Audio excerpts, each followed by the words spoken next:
ICC champion ट्रॉफीचा अंतिम सामना जो आहे तो आज भारत आणि न्यूझीलंड संघामध्ये खेळला जाणार आहे। दुपारी या सामन्याला सुरुवात होणार आहे। मात्र तत्पूर्वी दादर परिसरामधील जे शिवाजी पार्क मैदान आहे या परिसरामध्ये काही खेळाडू देखील जमलेले आहे। आपण त्यांच्याकडून जाणून घेऊया आज या सामन्याविषयी, नेमका सामना कोण जिंकेल।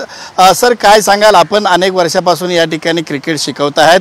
आज न्यूझीलंड आणि भारताचा जो आहे तो अंतिम सामना खेळला जातोय, या सामन्याबद्दल काय सांगाल?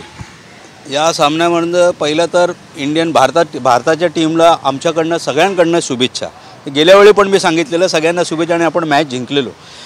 बघायला गेलो तर न्यूझीलंडची पण बॅलन्स साईड आहे, इंडियाची पण साईड चांगलेली आहे।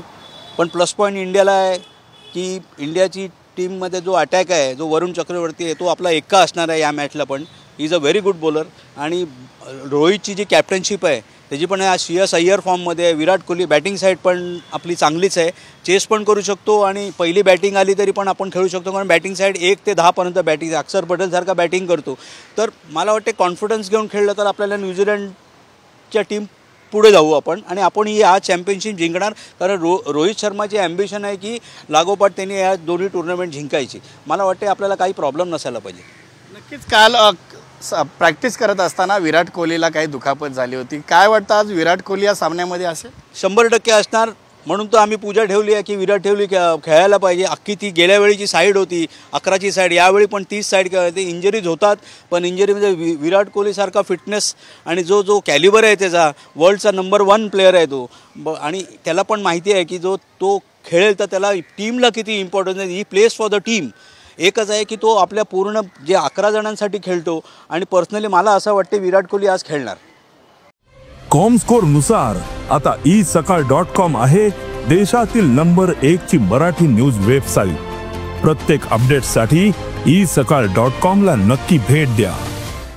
या ठिकाणी अजूनही काही प्लेयर आहेत का? पण दादा काय सांगशील, आज विराट कोहली किंवा रोहित शर्मा यापैकी कुणावरती तू म्हणजे विश्वास जास्ती करशील? मी तर लहानपणापासून रोहित शर्माचा खूप मोठा फॅन आहे आणि पहिली गोष्ट म्हणजे रोहित शर्माचा कसं आहे, तो आता सध्या जे त्याचं आता हे झालं आहे एज झाले तर त्या ह्याच्यामध्ये तो कसा जास्तीत जास्त तो हिटिंग करायला बघतो। मारले तर 4 6 नाही तर लगेच आऊट, मारले तर मारून जायचं। म्हणजे त्याचं 50-100 ह्याच्यावर काय हे नाही, गोल नाही त्याचा। फक्त पॉवर प्लेमध्ये जेवढा जास्त स्कोर होईल तेवढं त्याला महत्त्वाचं। जसं की तो मागे बोलला होता ह्याच्यामध्ये आपल्या इंटरव्ह्यूमध्ये, मी जस्ट फक्त 10 ओव्हर टिकलो तर मी फक्त माझ्या चुकीनेच आऊट होऊ शकतो। सर मला असं वाटतं की 10 ओव्हरमध्ये तो 50-60 तरी मारणार। तो 100च्या पेक्षा करत नाही, पण 30 बॉलमध्ये 80-90 मारणं मला खूप असं वाटतं की त्याने मारावेत।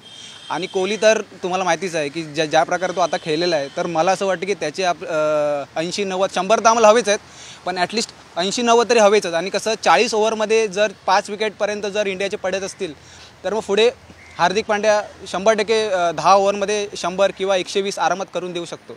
किंवा मला असं वाटतं की ज्या प्रकारे आता आपल्या मॅच झाल्या आहेत की आपण सगळ्या मॅची जिंकत आलो आहे, त्याच्यामुळे थोडी भीती वाटते। कारण का लास्ट टाईम पण झालं होतं की आपण सर्व मॅच जिंकलो आणि फायनलला हरलो, त्यामुळे थोडी भीती आहे। कारण ज्या प्रकारे न्यूझीलंडची फिल्डिंग आहे, सो मला असं वाटतं की त्यांना आपण जर पहिली जर बॅटिंग घेतली तर आपण 300 जरी हवा स्कोर, आणि जर पहिली जर बॉलिंग घेतली तर त्यांना आपल्याला 200-250 पर्यंतच त्यांना आतमध्ये आटवायला पाहिजे। कारण का ज्या प्रकारे आपलं दुबईचा ग्राउंड आहे, आपण सर्व मॅच दुबईलाच खेळलो आहे, त्यामुळे एक प्लस पॉईंट आहे की आपल्याला तो पिच कसा आहे वगैरे त्याबद्दल आपल्याला सर्व माहिती असल्यामुळे आपण चांगलंच खेळू शकतो असं मला वाटतं। पॉवर प्लेमध्ये जास्तीत जास्त धावा होणे गरजेचं आहे। आता तुझा मित्र म्हटल्याप्रमाणे 300 धावांची गरज आहे, मात्र समोर न्यूझीलंडची टीम आहे। न्यूझीलंडने ऑस्ट्रेलियाला देखील हरवलं होतं, बलाढ्य ऑस्ट्रेलियाला हरवलं होतं।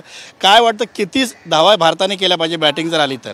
कमीच कमी नाही म्हटलं तरी 280चा टार्गेट तरी कमीच कमी पाहिजे। कारण की जेवढे ताकदीवान ते खेळाडू आहेत तेवढे आपल्याकडे पण आहेत, जेणेकरून जास्तीत जास्त 300च्या वरतीच टार्गेट असेल, जेवढा पण त्यांनी पण दबावात खेळतील ते पण, आणि विकेट भेटतील आपल्याला, जेणेकरून आपण जिंकू शकतो।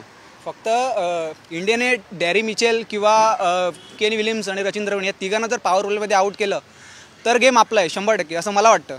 कारण का आपली जी बॉलिंग अटॅक आहे ती सगळ्यात बेस्ट आहे आत्तापर्यंत वर्ल्डमध्ये। आता 23 तारखेला आपण पाकिस्तानला हरवलं, आता पाकिस्तानमधून ICC बाहेर झालं। फक्त 19 तारखेला ICC आलेलं, पाकिस्तानने हे केलं होतं आपलं ऑर्गनाईज, आणि आता 23 तारखेला आपण ICC दुबईला घेतल्यामुळे जरा मला आनंद आहे। त्याच्यामुळे थोडा पाकिस्तानचा लॉस आहे, पण तो आनंद वेगळा असतो पाकिस्तान हरल्याचा. नक्कीच पाकिस्तान हरल्याचा आनंद या ठिकाणी व्यक्त केला. दादा काय सांगशील, आज फायनल मॅच होत आहे आणि या फायनल मॅचमध्ये बॉलिंग साईडमध्ये जर विचार केला तर भारताची बॉलिंग साईड देखील स्ट्रॉंग आहे. कोणत्या बॉलरकडून अपेक्षा आहे की आज चांगली बॉलिंग करू शकेल? मला वाटतं आज वरुण चक्रवर्तीने चांगली बॉलिंग केली पाहिजे. अशीच पुढे त्याचे प्रयत्न म्हणजे चांगले आहेत, बॉलिंग साईड चांगली आहे त्याची. आणि तसंच आपला रवींद्र जडेजा त्याची पण बॉलिंग चांगली आहे. आणि अक्षर पटेल आणि त्याची पण बॉलिंग चांगली आहे. तर स्पिनरमध्ये तो म्हणतात असं बॉलर आहे की स्पिनर काय म्हणतात टर्निंग करतो, तसा तो बॉलर चांगला आहे. आणि तसेच बॉलिंग चांगली टाकावी असे प्रयत्न आहे. इंडिया बेस्ट क्रिकेटपटू आणि चांगले खेळणारे बेस्ट इंडिया स्टन ऑनर. नक्कीच या ठिकाणी अजूनही काही प्लेअर आहे, काय सांगशील भाऊ आज भारत जिंकणार. बॅटिंग साईड जर पहिली घेतली तर किती रनांनी पराभव होईल असं आपल्या न्यूझीलंडचा? न्यूझीलंडचा बोल काय सांगशील? 200 रनाच्या आतमध्ये त्यांना म्हणजे ऑल आउट करण्याचा प्रयत्न करू पाहिजे इंडिया तर्फे. या ठिकाणी जे प्लेयर आहेत त्यांच्याकडून आता भारत जिंकण्याचा जो दावा केला जात आहे. भारत बॅटिंग साईड देखील मजबूत आहे, बॉलिंग देखील मजबूत आहे. जर भारताने पहिली फलंदाजी घेतली तर न्यूझीलंडला किमान 200 धावामध्येच ऑल आउट करण्याचा जो आहे तो या ठिकाणी भारताच्या क्रिकेट टीमच्या चाहत्यांनी विश्वास व्यक्त केलेला आहे. कॅमेरा पर्सन प्रवीण सह मी संजय गडदे, साम टीव्ही न्यूज, मुंबई.